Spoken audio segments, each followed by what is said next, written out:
ঠিক কিনা? যারা সিগারেট খায় একবারে ধাম করে বাদ দিতে পারবে না, যতই ওয়াজ করেন। আমি আপনাদেরকে বলি, যারা নেশা করতেছেন আস্তে আস্তে বাদ দেওয়ার চেষ্টা করেন।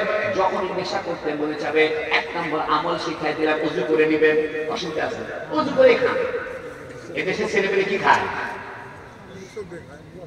গাঁজাও খায়, বাবাও খায়, ফেন্সিডিলও খায়। হায় হায়, না না, আপনাদের এলাকায় নাই, ওরাতে খায় বেশি। আপনাদের এলাকার লোকেরা ভালো, দুর্গুণ, ঠিক কিনা?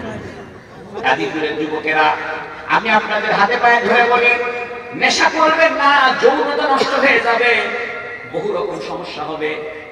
নেশা শুধু হারাম তো হারামই, দুনিয়া বিক্ষতি আছে। আপনি যদি নেশা করেন, কিডনি ড্যামেজ হয়ে যাবে, বেশি দিন বাঁচতে পারবেন না।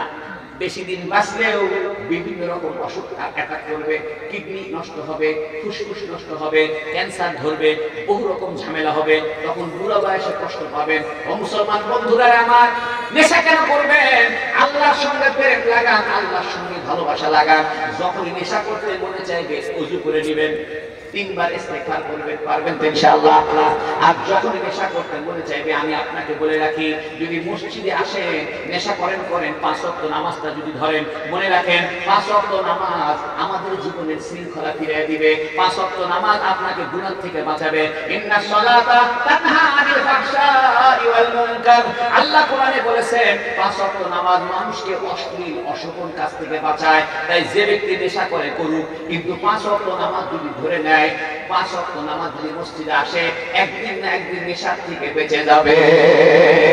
নেশা করিও না, হঠাৎ করে মৌত চলে আসবে, কাপড়ের কাপড় তোমার গায়ে চড়ানো হবে, মসজিদ থেকে খাটিয়ে আনবে, নিম পাতার পানি আর বরই পাতার পানি জাল করে তোমার জানাজার নামাজ পড়ায় কবরে ছুঁয়ে আসবে। মনে রাখো, কবরে চলে গেলে আর ফিরে আসার রাস্তা নাই, 1 সেকেন্ড আর ফিরে আসতে পারবা না। তাই যে কয়েকদিন বেঁচে থাকো, সুস্থভাবে বেঁচে থাকো, আল্লাহর মহব্বতে বেঁচে থাকো, রাসূলের ইশক নিয়ে বেঁচে থাকো, 5 ওয়াক্ত নামাজ নিয়ে বেঁচে থাকো। নামাজ কয় ওয়াক্ত? মাগরিবের নামাজ কিসের ওয়াক্ত? মওত, মৃত্যুর সিগন্যাল দেয় কোন নামাজ।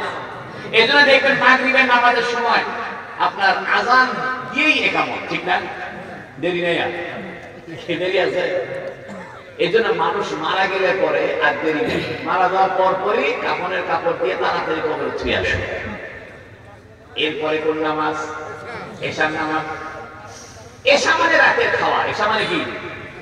রাতের খাওয়া। আরবের লোকেরা রাতের বেলা খাওয়া দাওয়া করে এশা নামাজ পড়ে। এটাই সাইন্টিফিক, এটাই বিজ্ঞানসম্মত, এটাই ডাক্তাররা বলে। এখন তো আমরা এশার নামাজ পড়লে তারপরে খেতে খেতে 11টা, কি বল?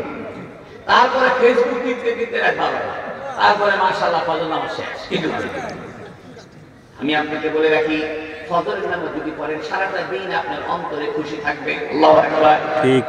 ফজরের নামাজ এটা মানুষের জন্মের সিগন্যাল, যোহরের নামাজ মানুষের যৌবনের সিগন্যাল, আসরের নামাজ মানুষের বার্ধক্যের সিগন্যাল দেয়, মাগরিবের নামাজ মানুষের মৌতের সিগন্যাল দেয়।